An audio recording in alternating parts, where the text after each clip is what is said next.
Well, hello, Shiny Crafty People. It's Tim Totten here, and you may notice that I'm not in my normal space. That's because I'm visiting Rochester, New York for a different project about Frank Lloyd Wright, but I thought I'd look into some interesting places that are doing fabric and sewing, and I happened to find a nonprofit organization that is sort of like a thrift shop for fabric and other craft stuff, and they work in the community to benefit community, creativity, and sustainability. They're located right here on Main Street, and I'm gonna go check it out. This is So Green in Rochester.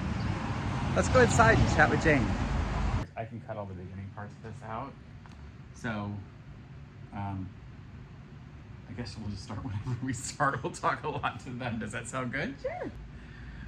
So I'm inside finally, and I am with Jane Beck. I almost said Peck. I don't know why. I'm thinking Gregory, right? Probably. And Jane Beck is, you started volunteering with So Green when? 2016. And wait a second. Now, we'll talk more about what the mission is, so you understand. I already sort of talked about that when I was out front shooting. Tell me though, how did you find So Green here in Rochester? I have no memory of it. None. I don't know. Is your memory as bad as mine? I don't know. Is that what's happened? I moved up here from Atlanta in 2015, and I sewed for a year at Jiva, a local theater. I sewed costumes. And I think somebody there told me about So Green. Ah, okay. Is my best guess. I don't remember not having So Green in my life. So. Well, okay, so you don't know how you got here, but now you're actually a paid employee of So Green for the last, what, 2 years? 2 years. Fantastic. And, we're going to talk about the mission, so I think that's probably the best plan because, as I'm showing around video of what this place looks like, it's not a traditional, sewing shop or quilt shop or fabric shop. What's the mechanism here? You're not buying from manufacturers, right? Well, everything in the shop is donated, and you never know what's going to come in. You never know who's going to come in. And we turn it around. We have volunteers who measure and tag the fabric as to width and length, and then we price it. Most of our fabric is between $3 and $6 a yard. We have sewing machines. We have a fellow who comes in and reconditions the machines and makes sure they're functional and prices them. And our sewing machines start at $35 and go up to probably $100. We give you a guarantee within the first year. If you don't like your machine or you decide you want one that does other things, you can bring it in and get a credit for what you paid for your machine. So beyond just being a great place for you to donate fabric, buy other fabric, the money that's raised here is going back into the community in terms of education, right? And other outreach. We do a lot of classes, and we do a lot of outreach. We go out to farmers markets and festivals and things like that, and we have hand crank sewing machines that we take, and so we can teach people mostly kids, how to sew. Hand cranks are good because kids can't go any faster than they can crank, because if you give them a throttle, they'll go nuts. Mm-hmm. And you're teaching some kind of projects that are accessible to people who are getting started sewing or learning that. I think you have a cute little cashmere. What's this one? This is Warren. Oh. Warren used to be a cashmere sweater with moth holes in his sleeves. Oh. So you're even reusing old items that aren't exactly fabric by the bolt. You're reusing other things too. We teach a class on making mittens out of old sweaters. My passion is making things from stuff that would otherwise be thrown away. So I do a lot of like scrap quilting, reusing things like this, figuring out, okay, what can we do with this? How can we use it? I mean, his sleeves became, you must have missed him. So it's very common. What did his sleeves become though, you said? His sleeves became the cuffs of some mittens. Well, and the value of that. This is Charlie. Charlie was a pair of socks. Yeah, see, so for me too, what makes so much sense is not only are we keeping things out of a landfill, right? Things that are perfectly reusable. They just had some holes in the sleeves so you can turn it into a lovely bear. But also you're giving people what's a way more accessible project to start with, right? Like when people go, oh, I want to learn how to sew because I want to make this enormous king-size quilt. And you're like, well, let's start with a teddy bear with this is all one piece. There's not a bunch of weird extra arms and other stuff to have to create. Correct. It's all here. So you're making that quite accessible for people. And with being able to buy a sewing machine for a very inexpensive price, you're making it now open for people who might be quite economically disadvantaged. Sure. Or if you're not sure that you really are going to like sewing, or you only want a sewing machine to do hemming of pants. I'm short. I have to hem everything. Yeah, this place just gives you the opportunity and the resources to do whatever you want to do. You tell us what you want to do, we'll make a class, we'll figure it out. And we make it so that you understand that you can do things. Like with children, if you teach them how to sew and they're successful at it, it gives them a confidence that goes beyond just their learning to sew. It's like, look, I made this pillow and I figured out how to do it. And if I can do that with sewing, I can do that with other things. And it really helps boost their confidence. Yeah. That goes far beyond the things we do in this shop. Now you said something to me that I think is so much fun, because we're in a part of Rochester that's economically disadvantaged. That's true. Right? So not only having this space here that I'm going to share with people, there's more than just fabric here. You have yarn and needlework and other things that make it accessible for people to find a hobby or continue a hobby that they've really loved, or even making clothes for their family or fixing their own clothes so they don't have to throw away something that's perfectly good, just happen to have a hole in it or whatever else. But for those people who may not be economically disadvantaged but want to support an effort like this and help other people, you can come here and bring your fabric. You have a thing called rotate. This is such a great strategy, Jane, about rotating your stash. So I come in with a couple big bags, because you know I have the same stash everybody else does, of fabric I bought 10 years ago, thinking, oh, I'm totally gonna make this thing, and it's been staring at me for 10 years, right? And I'm calling some people out right through the video because they have the same thing. You know you do, Everybody right? does. You're among your people. Yeah, and you don't want to add to your stash because you're like, no, I'm trying to get rid of this. What is rotating your stash in a store like this When called? you have the thing that you've had for 10 years, and every time you look at it, it says, you never made me, and you feel very guilty about it, or a little bit guilty about it, or you're just bored with it, and you come and you bring it to So Green. You get rid of your guilt, you feel good because you've given it to a good cause. We're a 501c3. And it makes room for new stuff. Yeah, there's a hole in your stash now. You have to put something else in it. You're rotating the stash. So I come and go, oh, I really think this would be a nice, and you can. So there's it absolves the guilt of adding more to the stash, and you're helping people because now that piece might go to somebody who really would like that. Maybe they didn't buy it 10 years ago, or. Well, and the nice thing about it is that everything that we sell goes to somebody who appreciates it. They know its value. They know what went into it. We have people who bring in, like we have a fellow whose wife died, and his wife was a big sewer, and he, for probably 6 weeks in a row, brought in like 2 tubs of stuff at a time. And it was a real emotional experience for him, but he also knew that all of that stuff was going someplace and it was going to do good. And we have people who come in and say, well, my grandmother taught me to crochet, when I was 12, but I haven't done it. Or I used to sew, but I haven't done it in years, and I don't know, new sewing machines. And we can help kind of jumpstart people to get back into things or learn to do new things. So the other part is that this is not just a store with fabric. So that's the interesting thing. You get donations of all kinds. I've seen the number of sewing machines. I'm going to show you now the sewing machines, just the ones that have been repaired. I know you have somebody who comes in and volunteers their time and repairs machines for So Green, and so that those can be reused. And remember, a lot of us know that the older sewing machines are actually sometimes more effective than the new sewing machines, right? So not only do you do sewing machines, but then sometimes people bring you bedding and curtains and other things. Those don't always go well in the store, but So Green. So we're green. We're gonna keep reusing those things. Tell me about partnering with other organizations to make sure those things get used. Well, there's an organization here called Reach that has 6 different homeless shelters, and the people who come into the shelter, it's a crisis shelter, so they're there, but they have their own space and they have their own bedding and their own curtains and all those things. And when they move on to the next stage and they go into like a halfway house situation, they take all of their bedding and curtains and stuff with them. So there's always a need They're always needing more stuff. So whenever we get things that we think Reach can use, we fill up a tub and take it down the street.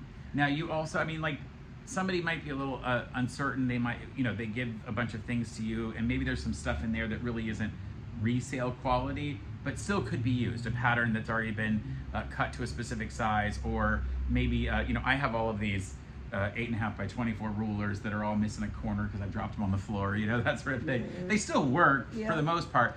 So you have a free cart that you will put out on the sidewalk on nice days, right? We do.